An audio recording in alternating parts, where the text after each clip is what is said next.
You're listening to What It's Like with Luce, a podcast highlighting ordinary people doing extraordinary things. I'm your host, Lucy Norris, and on today's episode, I'm chatting with former bodybuilder and founder of Pascu Media, a growth-focused online marketing agency. Not one to shy away from adversity, this week's guest has quite the story. Growing up in Romania and enduring a lot of bullying as a child, he found solace in sport early on, a theme that would crop up time and time again for the ambitious entrepreneur. Taking part in martial arts at a high level, he searched for the same outlet a few years later while studying in the UK, but instead discovered a newfound love for weights and the gym. This need for an escape led him to try his hand at bodybuilding, and it's safe to say a hobby quickly turned into a dangerous obsession that nearly meant he missed out on graduation. Taking part in competitions took over his life, and it wasn't until he reached the crossroads of going pro with the help of steroids that he decided it didn't have a place in his life anymore. Moving to London following graduation, he was faced with a challenge once again, this time involving extortionate rent prices and a cost of living in one of the world's most expensive cities. Taking a leap of faith, he spent everything he had on a camera, and well, the rest is an exciting history. Sharing his story from day one, here's what it's like to be Dragos Pascu. Welcome, Pascu. Thank you so much for coming on and chatting with me today. I'd love to go back to the very beginning of your life journey, I guess, and chat a little bit about what it was like for you growing up in Romania. Right. First of all, thank you very much for having me. It's a pleasure. Going back to the journey from Romania, I'm gonna try to keep it as brief as possible. Back when I was like probably between 8 and I would say 15, I was bullied in school. I was the shortest kid. I was always, there was always people that were making fun of me. So it was very hard to get integrated in like social groups. Therefore, I always used sports as like a gateway for myself to like find myself and to eventually find friends. So I started with swimming. I've then moved into basketball. I didn't really find anything that I liked until I was like 15. I went to high school and I started doing martial arts. Okay. So I guess that's when something clicked in my mind. Until then, I was like playing video games all day. I was not doing anything productive with my life. Obviously, I was still a kid, but I could have been much more productive. So I got into martial arts, and if there was one thing that it taught me is the fact that you need discipline in absolutely all areas of your life. So by practicing martial arts for over 4 years, I realized that I can be more independent. Fast forward to, it was 2015. I was 19 at the time. I was meant to go to uni in Romania, but my plan B was always coming to the UK. I always liked the UK. I always looked up to this culture here.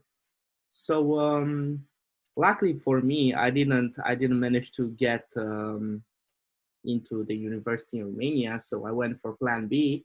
My parents at the time were like, there's no way you're leaving us. I'm their only child. So they were very worried about me.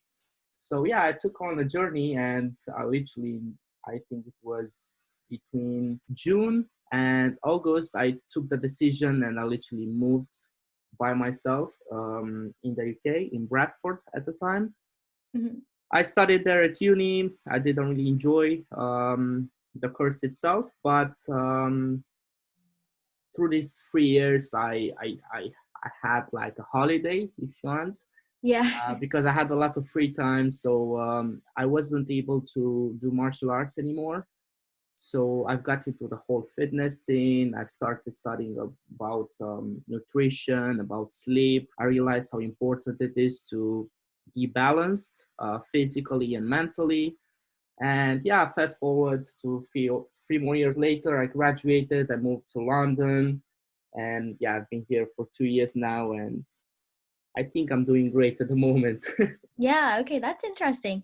And I definitely want to touch on the fitness stuff a little later on. But Mhm. first, I'd like to ask you about your interest in media and film. I believe that's what you studied in Bradford, right? Yeah, that's right. Well, I guess it was an interest and it still is, but I gotta be honest with you. Um, when I chose that I want to go to uni in the UK, I had to obviously choose a university that would first and foremost give me like the biggest scholarship because it was very hard for me to move here financially. Mhm. And then I had to choose something that I was not necessarily passionate about, but something that I could see myself doing in the future. Yeah. So digital media was like, okay, this doesn't sound that bad actually. And moving there, I realized that I'm actually quite passionate about creating, but I can't really say that I didn't regret choosing this. To be honest, it's very weird. Hmm. And when you first landed, it must have been quite a bit of a culture shock. And while it was exciting, it must have been a little bit scary as well. So, can you take me back to those first few days, settling into uni and arriving in the UK? What was that like for you? Yeah, of course.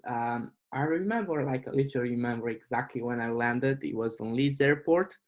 Luckily, at the time, I was in contact with like a Romanian society at a time. So they greeted me, like they came to the airport. They helped me settle into the accommodation and all that. And yeah, it was definitely a shock. I was like, oh my god, all of those buildings, everyone is speaking English. This is so cool.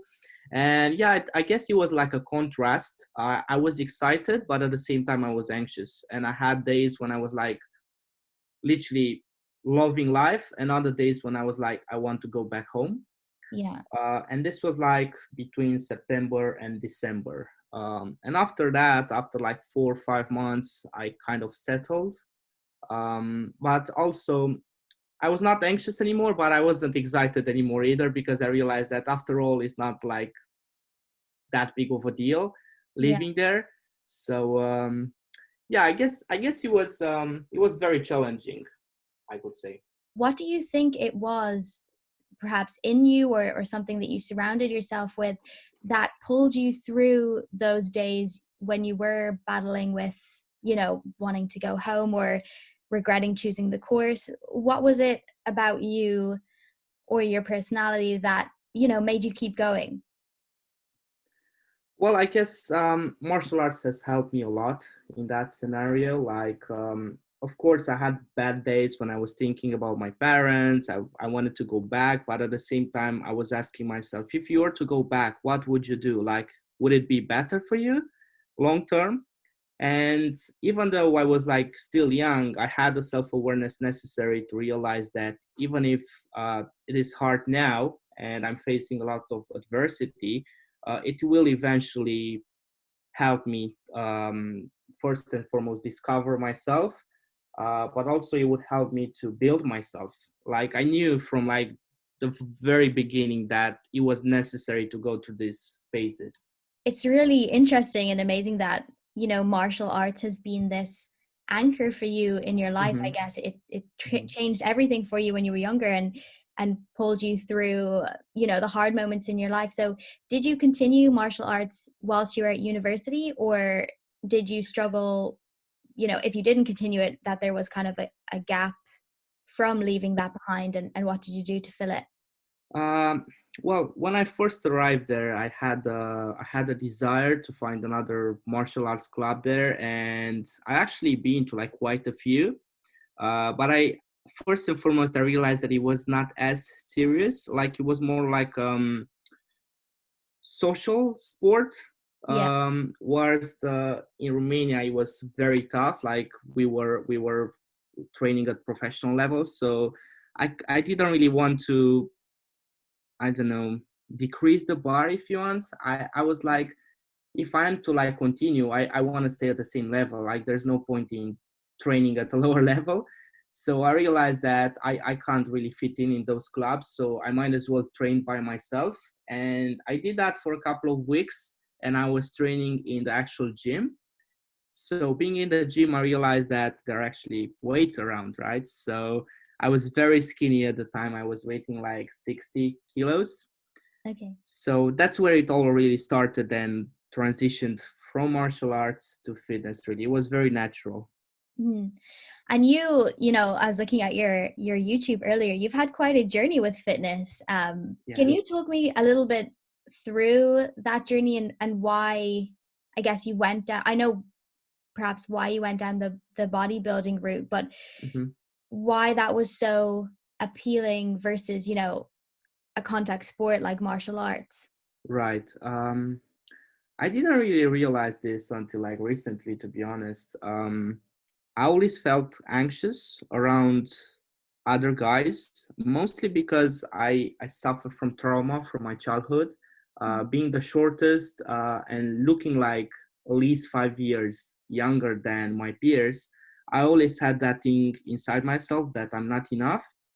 Mm. So I guess bodybuilding has helped me to build myself physically whilst at the same time build my confidence whilst doing that.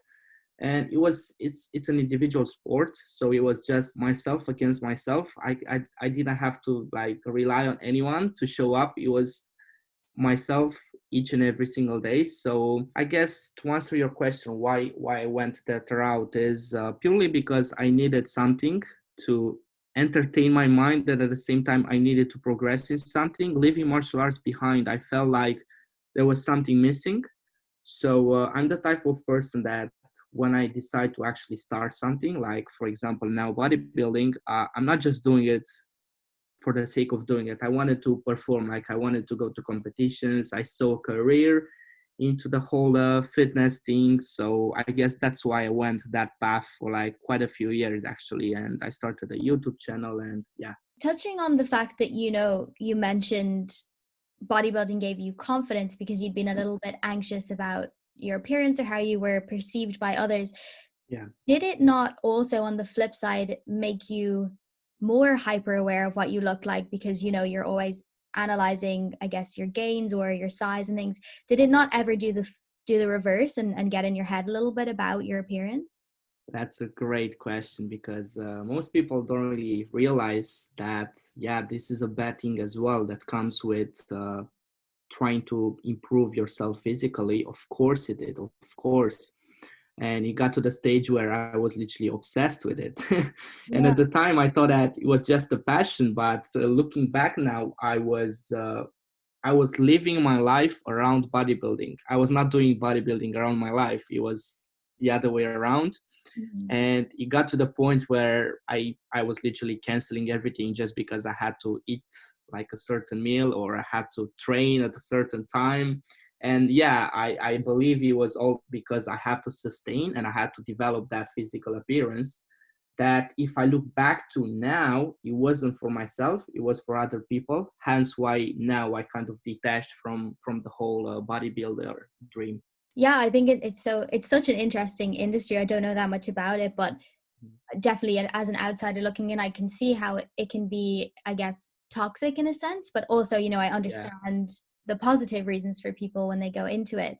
But what was that light bulb moment or turning point within your journey of bodybuilding that you did realize maybe you were becoming obsessed in an unhealthy way? And Mhm. how did you then, you know, turn the situation around to make it a positive in your life rather than a negative? Of course. Well, I was mentioning earlier that I went through the competition path, and for anyone listening that is not really aware of that, is you basically have to go through a few weeks, and that can vary from like 6 to 30 weeks of hardcore dieting, hardcore training, and a lot of supplements and a lot of specific foods in order to achieve like a specific physical condition. Mhm. So I did a couple of shows. I think it was 4 or 5 shows in total. And the last ones that I did were in 2018.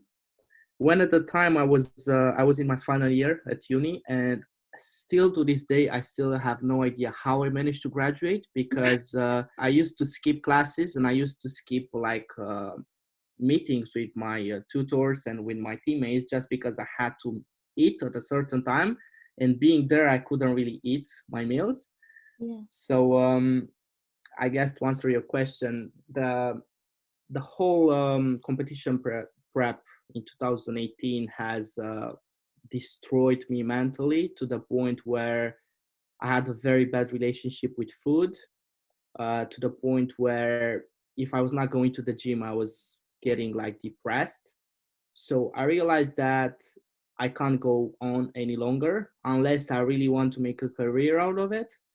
So making a career out of it would have required me to sacrifice a lot, mainly sacrifice my health, because for anybody that is not aware, in order to go to a certain level in any sport really, but specifically bodybuilding, you cannot do it naturally, unfortunately. So there was this bridge that I had to cross in order to go on the other side, and I thought, look, I feel like I've achieved enough. I can literally move on, and of course, still go to the gym, but like not make my life revolve around this whole fitness thing.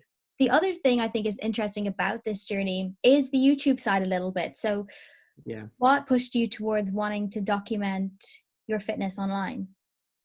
Sure. Well, I guess it all started when I went into YouTube to actually learn and to discover things about nutrition and training. And I came across quite a few influencers at the time. And one of them that stood with me until like this day is Christian Guzman. He's Oh, a guy from Texas. So I guess I fell into this whole fitness influencer vibe on YouTube, and I was watching them. I was watching the Gymshark athletes making videos, and I went to one of those fitness expos in 2016, I think it was, and I saw everyone there like face to face, and I realized that those people are actually like normal people like me. There's nothing really special about them. So why can't I be like them? So coming back from that expo, I promised myself that I would start a YouTube channel and I would document my journey. Yeah, from there I kind of fell in love with the whole process of documenting the journey itself. And yeah, I guess it was a it was actually a pleasure for me to film. It was a pleasure to edit stuff, to tell stories basically. and so, you reached, I think you said 2018, you'd had the whole experience with the competitions, Mhm. uni, all of that going on. And then you graduated, and what were the next steps for you, and what mindset were you in at that point? um I think it was the most challenging period of my life so far because I graduated and all I knew was that I wanted to move to London. So I moved to London literally within 2 weeks. Um, Once moved here, I knew one thing. I knew that I had to get a job because otherwise I wouldn't be able to afford being in London. I Yeah. was still working for a company that I used to work during uni. I was doing work for them online. Um, but yeah, I knew that I have to apply for jobs. But at the same time, I couldn't really portray myself going into a 9 to 5 because having done that the previous summer for like I think it was a couple of weeks, I remember telling myself like, "There's no way I'm going to be doing this after uni. Like, there's absolutely no way. I'm literally up to do anything else but this." I feel you. Yeah. So coming to London, it was a period of I think it was from June all the way till early September, where I had the pressure of my parents telling me you have to keep applying for jobs. Eventually, you will find something. I taught myself how to make a CV. I taught myself like literally, I was able to pass any interview at that time. Like I literally learned everything possible about getting a job. But yeah, I guess the universe made it in such a way that I didn't get the job. So my only other choice at the time was to literally spend all the money that I had left and purchase a camera. Ah, okay. I'm intrigued to hear the next part of the story. What did you then do with the camera? So yeah, I remember I was living in the same place that I'm living in now, actually, and I was following quite a few people that made the transition from fitness to like the creative industry. And there was this guy who had like such a similar story to me. Like he went to competitions and then he realized that he doesn't really want to make a career out of fitness. So he went into videography. So I was following him at the time. We are very good friends now. And I asked him like, hey, look, man, I really want to do what you do. What do you recommend me doing? And he was like, just buy a camera and like film anything and everything. So I bought this camera and I had no idea how to use it. Like literally absolutely no idea, because at the time I was doing all my YouTube videos on my phone. Like I filmed over 100 vlogs on my Samsung. So buying this camera, I was like excited, but like at the same time, I was like, how am I supposed to be using this camera? And I did quite a few projects for free for like local restaurants. I found a few people interested in videography online. It was very funny. I was going to those jobs and I was setting the camera on auto and praying that those people don't see that I'm actually using auto settings because I had no idea how to set it up properly. So yeah, I failed quite a few client jobs. They were disappointed. I did quite a few good videos for free. And yeah, it was quite a journey until like December, when I realized that this is not sustainable. I have to get a part-time job. Yeah. And at the time, I was very much into social media and content creation, so it was very easy for me to find this type of job position at Martial Arts Academy, actually in North London. So I worked for those people for a couple of months, I think till like March last year. And then again, at the time, I didn't really have a stable income, but I realized that if I keep working for them, I'm never gonna make the leap. So I just told them that I'm not going to work for them anymore. And yeah, from there was like quite a very, very crazy journey. And all this time, you know, that you were playing with around with your camera, trying to get work on the videographer side of things, how were you keeping yourself afloat? I know you have, you know, a pretty impressive social media platform. Were you doing a lot of that and potentially getting an income from that, or how were you still living in London, I guess? Well, I gotta be honest. At the time, I was still borrowing money from my family. Like they were paying for my food, and I was covering the rent. That was our deal at the time. But it was very, very tough. Like I went, I think it was about 9 months when I was like literally on overdraft on and off with my bank. And I was telling my parents that I'm making money and that everything is fine. And I was like 600 quid overdraft in my bank account and having to pay rent like the next Thursday. And I was like, how am I going to pay the rent? Like, I have no idea how. And yeah, it was a lot of sleepless nights. But I guess what has helped me is it was like the hunger to actually make it, seeing other people that made it and asking myself, why can't you actually do something out of this? And no, to answer the questions in regards to social media, yeah, I was getting a few deals from a few companies, but I was never paid to do any advertisement on my social media at the time. So you mentioned you took that massive leap of faith, leaving, you know, I guess the first piece of security you'd felt in a long time with the martial arts club. Yeah. And essentially, you know, you're a young entrepreneur in London, which is crazy. A lot of people would rather keel over than, you know, venture down that road because it's so risky. What did you do next and how did it pan out? Yeah, it's a very good question. There's so much to talk about, and I'm trying to like find the actual essence. I realized that I have to create a new Instagram account. I knew the power of Instagram at the time, and I realized that making a new account for my videography kind of business would help me massively rather than have everything on one platform. So I made this Instagram, and what I've done is I've started outreaching like a lot. I was outreaching 20, 40 companies and brands and people daily. Wow. until I started landing a few jobs, and those jobs were like probably between 80 and 150 pounds, and I was working probably about 3 days for that money, but I was very happy. Like it was very fulfilling to actually know that I'm making money out of something that I actually enjoy doing. Mm. I started going to a lot of meetups where I was actually hoping to land clients, but obviously at the time I was still very anxious and not as confident in my craft as I am now. So it was very tough to actually be able to find clients in like London meetups Yeah. where everyone was like over 30 and I was like the young guy going there with like big dreams. Um, it helped me a lot to be able to actually connect with people in the fitness industry. Obviously, having this whole background in fitness, it allowed me to connect with people that were either personal trainers or supplement brands because I had this whole passion for fitness.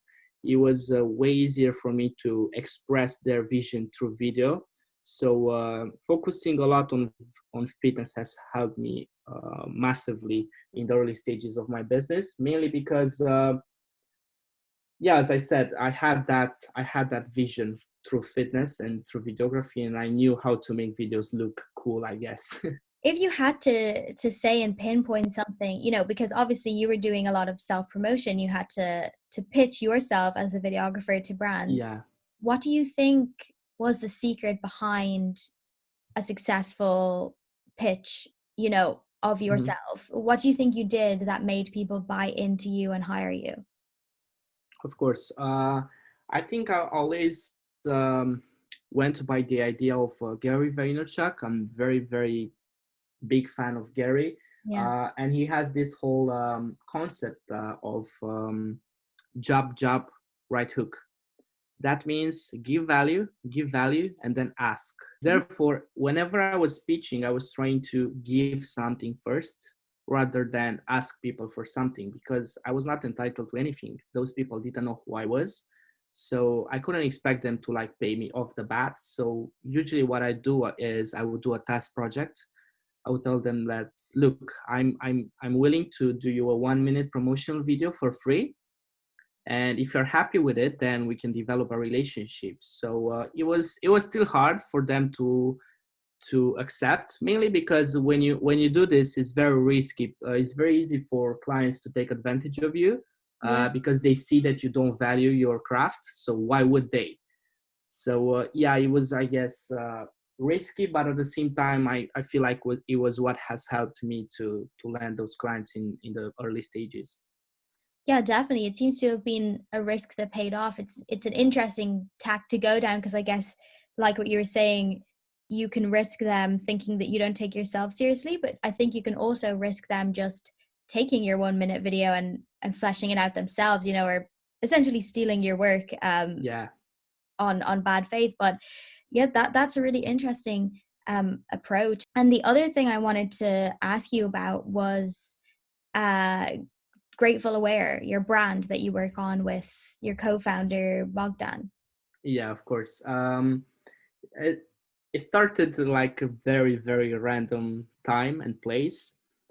Um, so one day I was scrolling on Facebook, I guess, and I saw some hats, and I realized that, hold on a second, I just bought a hat like literally last month. Why did I buy that hat? What was my thought process behind buying it? And I bought the hat mainly because it was saying something like um, something around hustle culture, grind culture. So I realized that I bought the hat for the message. And in that moment, I literally went downstairs to Bogdan because we are living in the same place. And I was like, yo, we can actually make something, like we can get some hats, construct a brand. Like I know how to come up with like brand ideas. I know how to build a brand. Let's make a brand and let's try to sell hats. And he was like, yeah, okay, let's do it. Like, what brand ideas have you got? And I was all about hustle and work ethic and all of that stuff. And then he went the route of like gratitude. And we were like, cool, this is nice. Like at the time we were meditating, we were in the early stages of actually comprehending and understanding what gratitude is and how it helped us. So yeah, we decided to call it Grateful Wear. The first idea was to actually make it an e-commerce business and to sell the hats first and foremost, because it was like the smallest investment, and it was quite easy at the time. We had a manufacturer from the place I used to work in during uni in Bradford, so I was very good friends with this guy that had the manufacturing business. But I think within like half a year or so, we realized that no one wants to buy our hats. And I started to like get very demotivated, and I didn't believe in it anymore. And he was trying to push me like, we cannot leave this apart. And I was like, I don't see it coming to fruition, and I don't believe in it. And that's why I'm not really motivated to put in hours anymore. And then I realized that it would be better to actually try to help people in a way rather than expect them to pay us, expect them to buy our stuff. So that's when we transitioned from Grateful Wear to Grateful Aware, and we completely deleted our e-commerce website. We renamed our podcast to The Grateful Show, and yeah, ever since we are just all about trying to help people realize how important gratitude is and how important it is to actually be aware of the things that you do. I think you were a stunning example of, hard work pays off. You've hustled for everything that you've done despite big adversity. If I was to ask you what your personal definition of success is, do you have one? I can't really say that I do have one, but I can articulate the fact that for me, the most important thing is to actually be a visionary. And more precisely is to actually have a vision to follow. And I feel like once you have a vision for yourself, it doesn't have to like be about goals, like a specific thing necessarily. It has to be definite. And once you have that in mind, it can alter throughout the years. It can change maybe, but you have to have something to look forward to, at least 5-10 years. And if you do that, I feel like it will be way easier to go through the whole hustle and the whole grind and all the sleepless nights and all the adversity that will come your way. And then just to finish up and wrap it all up, if I put your 10-year-old self in front of you today, having been through everything you've been through, both in life in general and in terms of your career, what's the biggest piece of advice you would give your 10-year-old self moving forward in life? That's a very, very good question. And as much as I would like to give a lot of advice to that 10-year-old me, I would only tell him to trust himself and to be himself. Because I feel like this is what I've been lacking the past couple of years. That's really interesting advice. I think trusting yourself is one of the things that people struggle with most and can struggle with for their whole life, so once you can have enough confidence to get behind yourself, I think it's incredible what can happen for you in life. So yeah, I think that's a really powerful piece of advice to leave everyone listening. And I just want to thank you so much for giving up your Sunday morning to chat to me and share your journey through life and your career as well. It's been so interesting to touch on all the different aspects you've been through. I'm very humbled. Thank you very much for having me, and thank you to everyone that has been listening. Thank you so much for listening, and as always, please rate, share, and leave a comment if you like what you hear. And don't forget to follow @WhatIt'sLikePod on Instagram and Facebook. Subscribe to the podcast so that you never miss out on an episode. To find out more about Pascu and to work with him, visit the links in the show notes. I'll be back next week with more inspiring stories, but for now, this has been What It's Like with Luce.